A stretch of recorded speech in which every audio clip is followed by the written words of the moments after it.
friends, welcome back to my YouTube channel Elite Nursing Classes Center of Excellence. I hope you all are doing well. So friends, हमने start किया था eyes and year disorders. सो उसमें हम कर रहे हैं question number 685. So our question is, the nurse is caring for a client following enucleation to create an ocular tumor and note the presence of bright red drainage on the dressing. Which action should nurse take at this time? तो question में पूछा गया है कि person है, उसकी client की care हो रही है, क्लाइंट को क्या प्रॉब्लम थी, एन्यूक्लिएशन हुआ है पर्सन को किस चीज़ के लिए, ऑक्यूलर ट्यूमर के लिए. तो नर्स ने क्या देखा कि presence of bright red drainage on the dressing. तो एज अ नर्स आपका क्या एक्शन होगा? तो सबसे पहले एन्यूक्लिएशन क्या होता है? Enucleation is the removal of the eye from the orbit. इसमें क्या होता है कि जितने भी इन्वॉल्व होती हैं इसमें, जितने भी टिश्यूज़, उनको सेपरेट किया जाता है बिटवीन द ऑर्बिट या ग्लोब, राइट. सो एन्यूक्लिएशन ये स्पेशली किया जाता है ट्यूमर के लिए. ट्यूमर में किया जाता है इसको. तो इसमें हमसे बोला गया है कि रिमूवल ऑफ आई हुई है, ठीक है, रिमूवल ऑफ आई. तो उसमें पर्सन को ड्रेसिंग में प्रेजेंस हुआ है ब्राइट रेड ड्रेनेज. तो ब्राइट रेड ड्रेनेज, तो उस टाइम पे आपका क्या एक्शन होगा? So bright red drainage after the surgery, ये क्या इंडिकेट कर रहा है? ये इंडिकेट कर रहा है हेमरेज को. तो हमारा इमीडिएट एक्शन क्या होता है जब हेमरेज होती है कि हमने इमीडिएटली इन्फॉर्म करना है टू द फिजिशियन. तो हमारे ऑप्शन है document the finding, no. Continue to monitoring the drainage, no. Notify the primary health care provider. So बिना टाइम वेस्ट किए हमने क्या करना है, हेल्थ केयर प्रोवाइडर को इन्फॉर्म करना है. Mark the drainage on the dressing and monitor for an increase of the bleeding. And वो हम क्यों ऑब्जर्व करेंगे जब हमें पता है ब्राइट रेड क्या इंडिकेट कर रहा है? ब्राइट रेड इंडिकेट कर रहा है हेमरेज. तो हमारा इमीडिएट क्या एक्शन होगा? हमारा इमीडिएट एक्शन होगा कि हमने फिजिशियन को इन्फॉर्म करना है, राइट. सो नेक्स्ट क्वेश्चन है question number 686. A woman who working in her garden, she accidentally sprayed insecticide into her right eye. She called the emergency department, frantic and screaming for help. The nurse should instruct the woman to take which immediate action?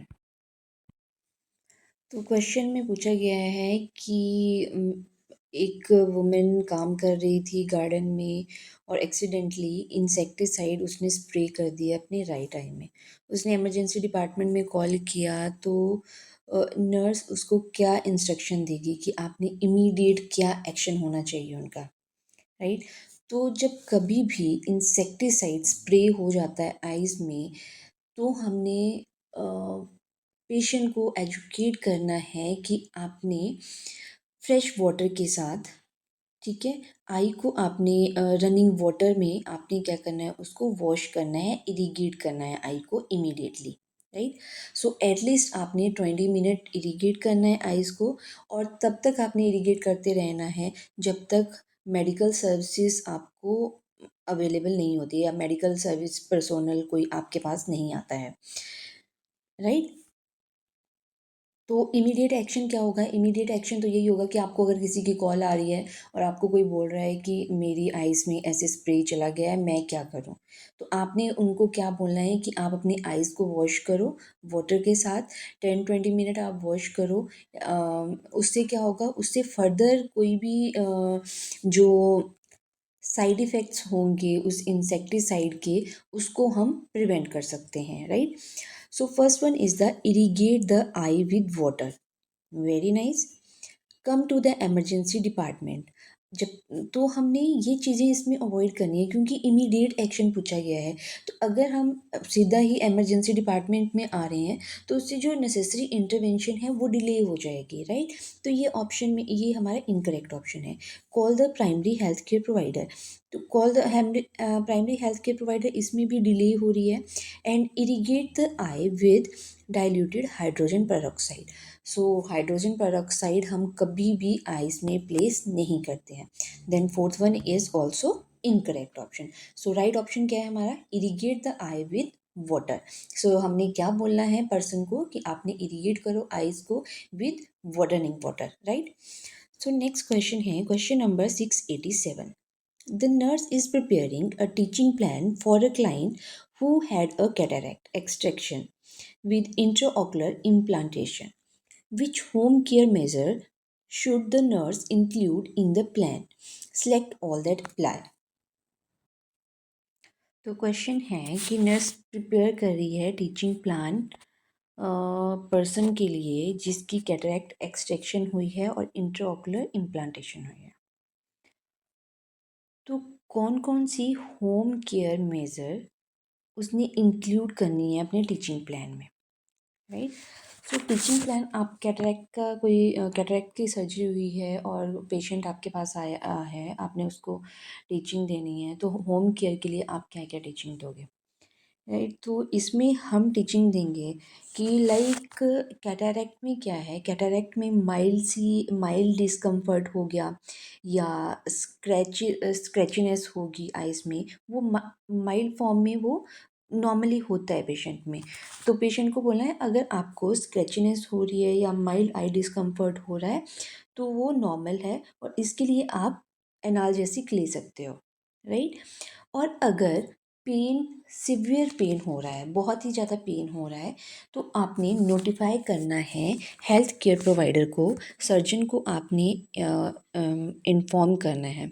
Because ये क्या indicate कर रहा है, severe pain क्या indicate कर रही है, haemorrhage, infection और इंक्रीज इन इंट्राओकुलर प्रेशर।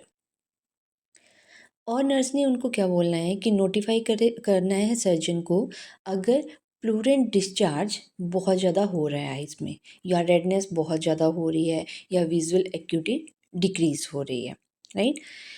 और आपने क्या बोलना है पेशेंट को कि आई पैचेस सोते टाइम आपने यूज़ करना है सो दैट आप प्रोटेक्ट कर सको आइज़ को फर्दर इंजरी के लिए, राइट। एंड ऐसी एक्टिविटीज़ हमने अवॉइड करनी है जिससे इंट्रा ऑकुलर प्रेशर इंक्रीज़ हो, लाइक बेंडिंग हो गया, ठीक है, स्ट्रेचिंग हो गया, ये चीज़ें हमने क्या करनी है, अवॉइड करनी है। तो चलते हैं ऑप्शन की तरफ। फर्स्ट ऑप्शन है avoid activity that require bending over. Yes, अगर हम बेंड करेंगे तो इंट्रा ऑकुलर प्रेशर इंक्रीज़ होगा, राइट। तो हमने ये चीज़ अवॉइड करनी है।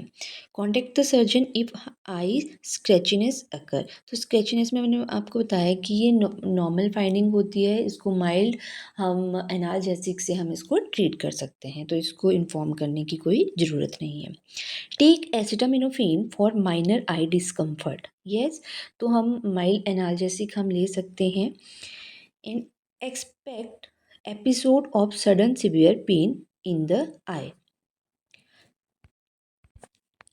नो, हमने एक्सपेक्ट क्यों करना है, सीवियर पेन मैंने आपको बताई क्या इंडिकेट कर रही है, हेमरेज इंडिकेट कर रही है, इंट्राऑकुलर प्रेशर इंक्रीज हुआ है ये इंडिकेट कर रही है, इन्फेक्शन हुआ है ये इंडिकेट कर रही है। तो हमने इसको अवॉइड नहीं करना है, हमने इमीडिएटली इन्फॉर्म करना है to the surgeon. And place an eye shield on the surgical eye at bed time. Yes, eye shield हमने यूज़ करनी है सो दैट हम आईज को प्रोटेक्ट कर सके इंजरी से। Contact the surgeon if a decrease in visual acuity occur. Yes, हमने inform करना है हेल्थ सर्जन को टू डिक्रीज अगर विजुअल एक्यूटी डिक्रीज हो रही है, राइट। तो ये होगी हमारी home care major for the cataract extraction patient. So next question है हमारा question number 688। Tonometry is performed on the client with a suspected diagnosis of glaucoma. The nurse look at the documented test result and note an intraocular pressure value of 23. What should be the nurse initial action? तो tonometry perform की गई है किस चीज़ के लिए, glaucoma वाले patient को diagnose करने के लिए। नर्स ने डॉक्यूमेंट किया, नोट किया इंट्राओकुलर प्रेशर जो कितना था, 23 था। तो इनिशियल एक्शन हमारा क्या होगा जब 23 वैल्यू है इंट्राऑकुलर प्रेशर की। सो नॉर्मल इंट्राऑकुलर प्रेशर आपको पता है 10 टू 21 mm ऑफ Hg होता है, राइट, जो मैंने आपको बताया था। सो हमारा यहाँ पे 23 आया है। सो 23 हमारा है, बट हमें इसमें टाइम नहीं बताया गया है क्वेश्चन में कि कौन से टाइम पे हम इसको चेक कर रहे हैं, राइट। मॉर्निंग में ही वैसे ऑब्वियसली हम चेक कर रहे होंगे। सो अगर मॉर्निंग में intra ocular pressure mild increase होता है, राइट, माइल्ड इंक्रीज होता है, तो 23 क्या इंडिकेट कर रहा है कि माइल्ड इंक्रीज हुआ है।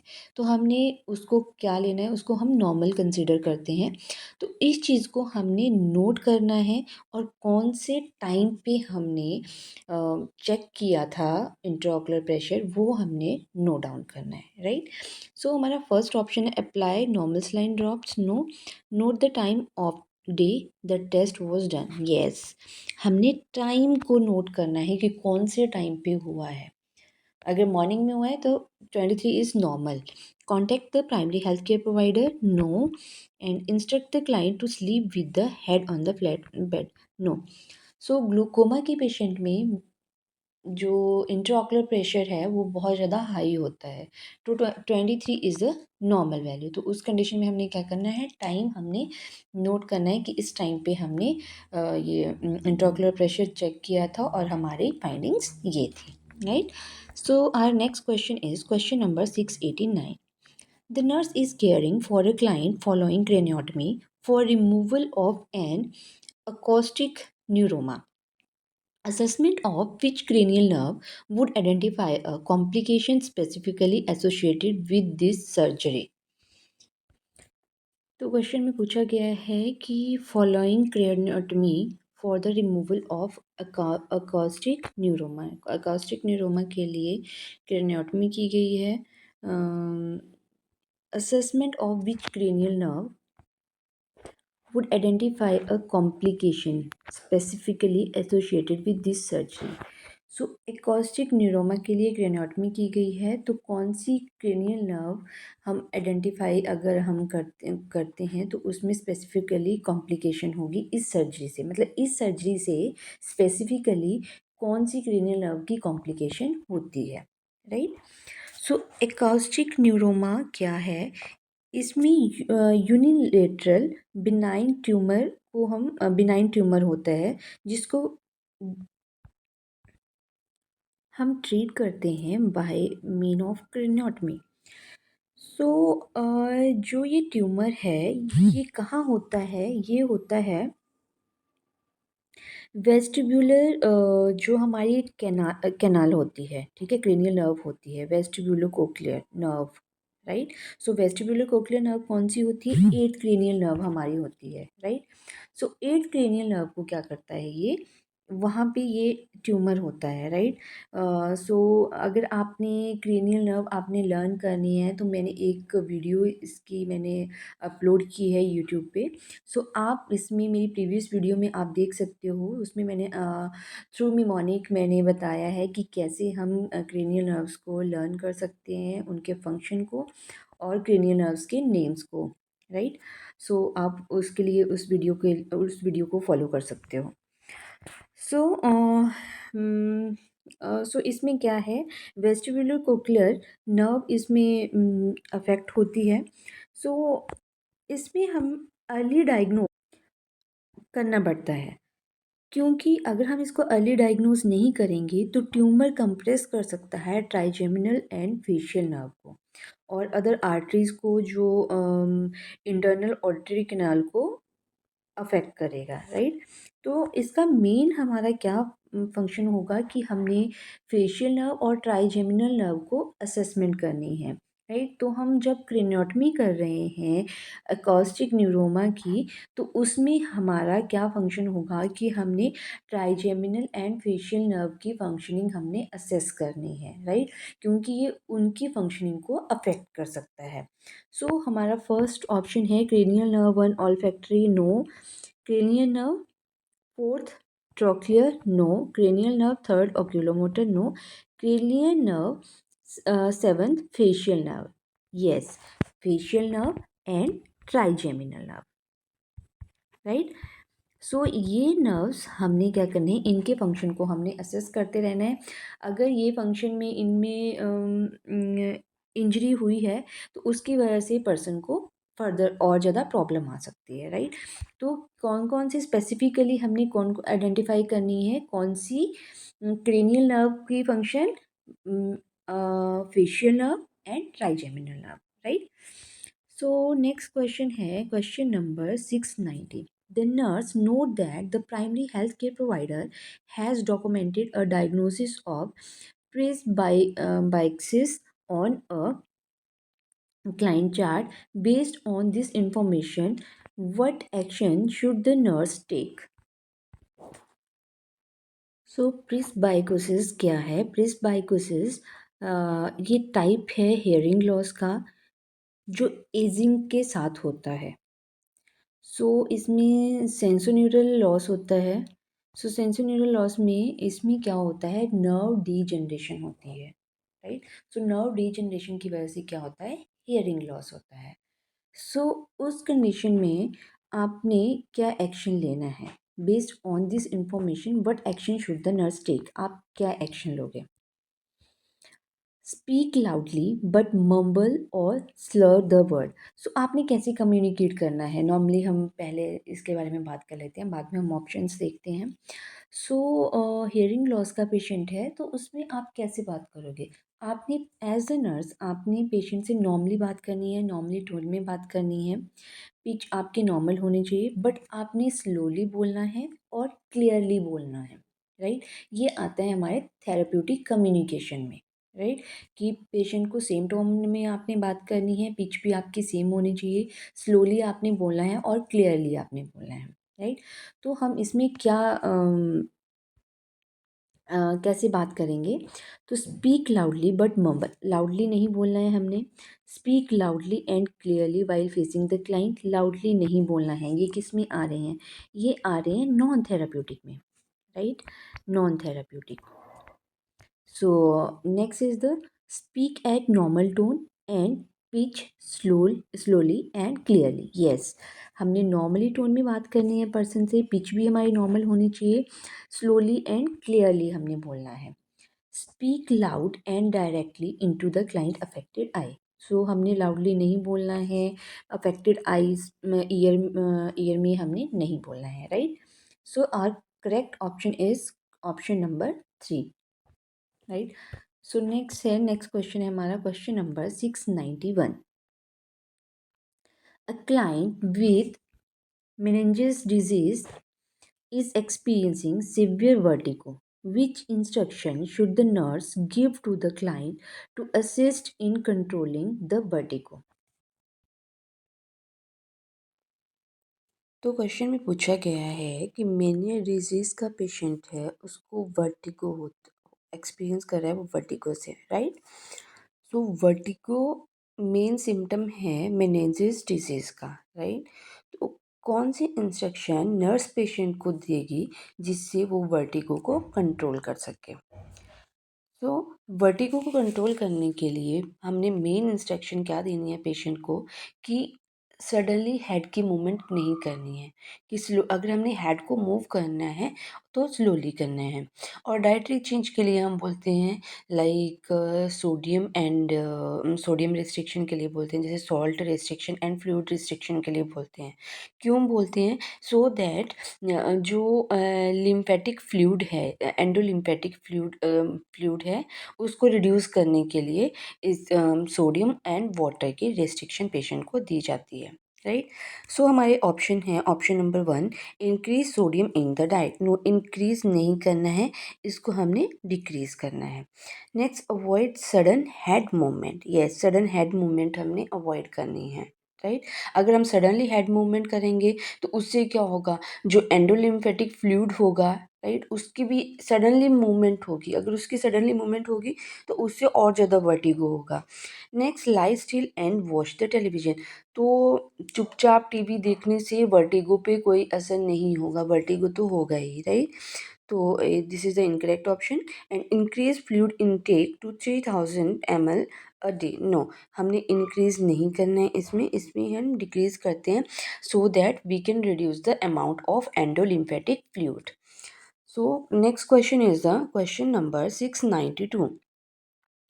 The nurse is preparing to test the visual acuity of a client using a Snellen chart, which identify the accurate procedure for this visual acuity test. तो ये बहुत ही इजी क्वेश्चन है उन लोगों के लिए जिन्होंने जो रेगुलर आई चेकअप के लिए जाते हैं। लाइक स्नेलन चार्ट के थ्रू जब आई चेकअप होता है तो वो कैसे होता है, राइट? तो उसके क्या प्रोसीजर होता है। सो क्वेश्चन में भी यही पूछा गया है कि पर्सन विजुअल एक्यूटी क्लाइंट की चेक करनी है बाय यूजिंग स्नेलन चार्ट, तो कौन सी स्टेटमेंट एक्यूरेट प्रोसीजर को शो कर रही है। तो आपको पता ही होगा जब विजुअल एक्यूटी चेक करते हैं तो उस टाइम पहले एक आई को चेक किया जाता है एक टाइम पे, फिर दूसरी आइज़ को चेक किया जाता है, फिर दोनों आइज़ को साथ में चेक किया जाता है, राइट? पर्सन को या सिटिंग पोजीशन में रखा जाता है या स्टैंडिंग पोजीशन में रखा जाता है, ठीक है? जो आई होंगी वो टेस्ट की जाती हैं। जब राइट आई चेक करनी है तब लेफ़्ट आइज़ को कवर किया जाता है, और जब लेफ़्ट आई को चेक करना होता है तब राइट आइज़ को कवर किया जाता है। फिर दोनों आइज़ को साथ में चेक किया जाता है। विद और विदाउट करेक्टिव लेंस हम उसको चेक कर सकते हैं आइज़ को, एक्यूटी टेस्ट को। और क्लाइंट को 20 फीट के डिस्टेंस पे खड़ा किया जाता है या बिठाया जाता है। 20 फीट का डिस्टेंस होता है, राइट? सो चलते हैं ऑप्शंस की तरफ। The right eye it is tested followed by the left eye and then the both the eye are tested. Yes, both eye are assess together. No, दोनों साथ में असेस नहीं की जाती हैं। पहले एक आई चेक होगी, फिर उसके बाद दूसरी आई चेक होगी, देन आफ्टर दोनों आई चेक होंगे।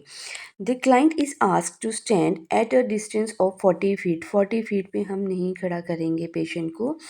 And the client is asked to stand at distance of 40 feet at from the chart and read the client line that can be read 200 feet. No, तो उनका उसका distance कितना होगा? उसका distance भी होगा 20 फीट का डिस्टेंस होगा। पहले एक आई चेक करेंगे, फिर दूसरी आई, राइट आई चेक करेंगे, फिर उसके बाद लेफ़्ट आई चेक करेंगे, फिर बोथ आई चेक की जाती है। और दोनों का पेशेंट और स्नेलन चार्ट के बीच का जो डिफरेंस है वो कितना होना चाहिए? 20 फीट पे पर्सन को स्टैंड किया जाना चाहिए, राइट? नेक्स्ट क्वेश्चन है question number 693. So this is the last question of this unit. So a question है, a client vision is tested with a Snellen chart. The result of the test are documented as 20 by 60. 20 by 60 लिख दिया है जी। तो what action should the nurse implement based on this finding. तो आपने भी देखा होगा अगर आप आई चेकअप के लिए जाते हो तो उस पे ये वाली रीडिंग जो है वो डॉक्यूमेंट की जाती है। तो उस रीडिंग का क्या मीनिंग होता है, और अगर हमारे क्वेश्चन में 20/60 रीडिंग लिखी गई है तो उसमें नर्स क्या इम्प्लीमेंटेशन करेगी इस रीडिंग के बेस पे, राइट? तो 20/20, right? 20/20 is the normal normal vision होता है, ठीक है? नॉर्मल विज़न होगा 20/20। इसका क्या मतलब होता है कि जो पर्सन है वो रीड कर सकता है फ्रॉम 20 फीट, जो नॉर्मल पर्सन 20 फीट से कर सकता है। नॉर्मल विज़न वाला पेशेंट जो 20 फीट से कर सकता है, राइट? सो 20/60 का क्या मीनिंग हुआ? 20/60 का मतलब हुआ कि पर्सन 20 फीट तक ही रीड कर सकता है जो नॉर्मल पर्सन 60 फीट तक करता है, राइट? ये मतलब जो नॉर्मल पर्सन 60 फीट तक से देख सकता है वो पर्सन सेम चीज़ 20 फीट से देख सकता है, राइट? तो इसका मतलब ये हुआ, मीन्स इसकी विजुअल जो एक्यूटी है वो इम्पेयर्ड है, ठीक है, उसको कम दिखता है, राइट, पेशेंट को। तो उसमें नर्स क्या इम्प्लीमेंट करेगी, क्या इम्प्लीमेंटेशन होगी? सो हमारी ऑप्शन है, provide the client with material on legal blindness. No, legal blindness तो पर्सन को हुई नहीं है, तो इसके बारे में हम क्यों बोलेंगे? Instruct the client that he or she may need glasses when driving. Yes, person को हम ग्लासेस बोलेंगे कि आपको ग्लासेस की ज़रूरत है जब भी आपने ड्राइविंग करनी है या आपने कुछ पढ़ना है, कुछ देखना है, तो उसके लिए आपको ग्लासेस की ज़रूरत पड़ेगी। Inform the client of where he or she can purchase a white cane white red tip. तो ये तो सिम्टम है, इसकी इम्प्लीमेंटेशन बता रहे हैं ब्लाइंडनेस की, तो ब्लाइंडनेस तो पर्सन को है ही नहीं, पर्सन की सिर्फ विजुअल एक्टिविटी इम्पेयर्ड है। Next is the inform the client that it is best to sit near the back of the room when attending a lecture। नहीं, बैक ऑफ द रूम हम क्यों बोलेंगे पेशेंट को बैठने के लिए? पहले ही पर्सन को दिखाई कम दे रहा है, ठीक है, तो हम उनको बोलेंगे कि आप फ्रंट में बैठो सो दैट आपको विजुअलाइजेशन में कोई प्रॉब्लम ना हो। आई थिंक एक क्वेश्चन और था। सो नेक्स्ट क्वेश्चन है 694। The nurse is caring for a hearing impaired client, which approach will facilitate communication? तो ये क्वेश्चन हमने लास्ट क्लास में भी किया था कि हियरिंग इम्पेयर्ड है क्लाइंट को, तो उसमें नर्स कौन सी अप्रोच यूज़ करेगी फॉर द कम्युनिकेशन, राइट? सो हमने किया है ये क्वेश्चन पहले भी। Speak loudly, speak frequently, speak at the normal volume, speak directly into the impaired year. तो कल मैंने आपको क्या बोला था कि पर्सन ने नॉर्मल वॉल्यूम में बात करनी है, नॉर्मल टोन होनी चाहिए और क्लियरली एंड स्लोली बोलना है जब कोई हियरिंग इम्पेयर्ड का कोई पेशेंट होता है, राइट? सो इसमें हमारी अप्रोच भी क्या होगी कि नॉर्मल वॉल्यूम में हमने बात करनी है, नॉर्मल टोन में बात करनी है, क्लियरली हमने बात करनी है और स्लोली हमने बोलना है सो दैट पर्सन समझ सके। और पेशेंट के इम्पेयर्ड ईयर में नहीं बोलना है, ये नॉन थेरेप्यूटिक कम्युनिकेशन हो जाएंगी। फ्रिक्वेंटली हमने नहीं बोलना है, लाउडली हमने नहीं बोलना है। और अगर पेशेंट फिर भी समझ नहीं रहा है कि आप क्या बोल रहे हो, देन हमने एक्सप्रेस करना है उस चीज़ को थोड़ा डिफरेंटली सो दैट पर्सन को समझ आ सके। तो फ्रेंड्स, आज हमारी ये यूनिट भी कंप्लीट होगी, the eye and ear disorder. So from tomorrow onward we will start eyes and ear medication. तो मिलती हैं नेक्स्ट वीडियो में, तब तक के लिए बाय बाय।